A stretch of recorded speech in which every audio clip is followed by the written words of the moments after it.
So if you want any pictures, take them now because it won't look like this when we get back. The second thing you're going to get a chance to see is our version of Spain's running of the bulls. We call it running of the guests. When that rope drops, kids run down Main Street to be the first one at Space Mountain or Splash Mountain. Now when we have the senior trips here, we sometimes have 200-300 kids running down Main Street because they have traditions like the first person Good morning. there gets their picture in the yearbook. There's some right over here.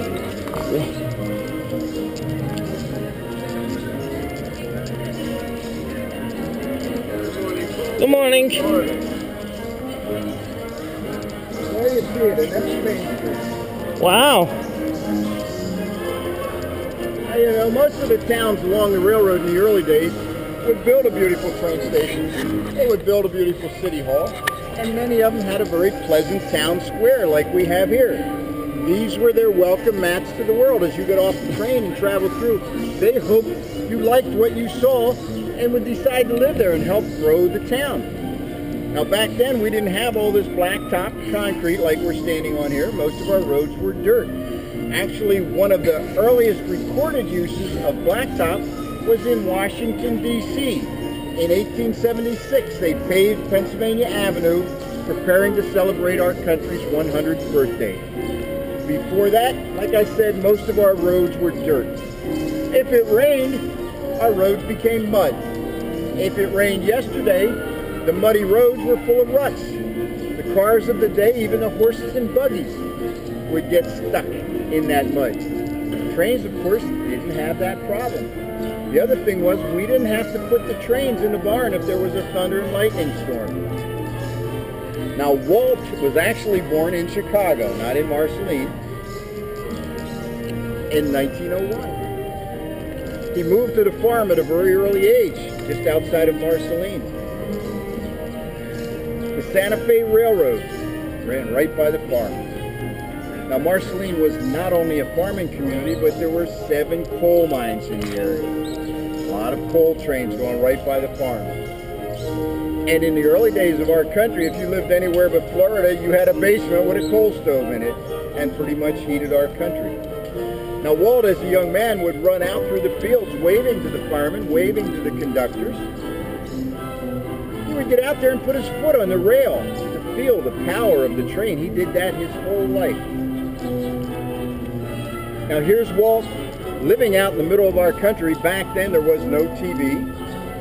Radio signals were not especially strong. But here's a young inquisitive man growing up wondering what's happening in this country.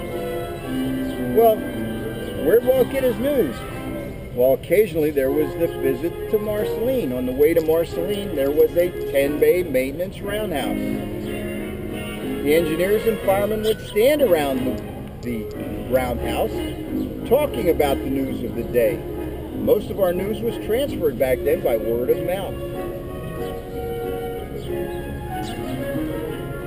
One of those engineers happened to be Uncle Mike. When Uncle Mike's train was being worked on, he would come over to the Disney farm for supper. Sometimes he would stay overnight. After supper, they would sit around. Uncle Mike would pass the news on, tell stories. Actually, one of Walt's favorite stories came from his dad. His dad had been a carpenter when the railroads were being built west. One day his dad is in camp and in rides Wild Bill Cody. Buffalo Bill Cody. He was a living national hero back then. Walt's dad got to meet, shake the hand, and talk to Wild Bill Cody. And when you're a young man, stories like that, you kind of remember the rest of your life. Well, as he grew up, he was interested in more news. Another guy that was bringing the news home was Big Brother Roy. He became a news butcher on the train. News butchers are guys that travel through the train like small businessmen. They wear a uniform and they sell candy, tobacco products, soft drinks. They're like a small businessman. They buy and sell. So he's bringing news home to Walt. When Walt was 15, he applied for a job as a news butcher. Fudged a little bit on his age because you had to be 16, but back then they didn't check on things like that. He was a tall, skinny guy, so he got the job as a news butcher.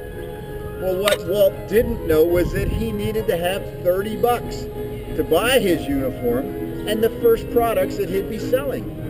He didn't have 30 bucks. Where did he get it from? The guy he went to all his life, Big Brother Roy. He asked Roy for the 30 bucks.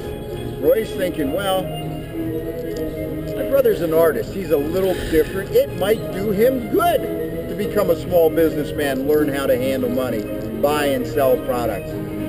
Roy gave him the 30 bucks. Well, it didn't take Walt long to figure out that a bribe of 2 cigars would get him up into the cab of that steam train.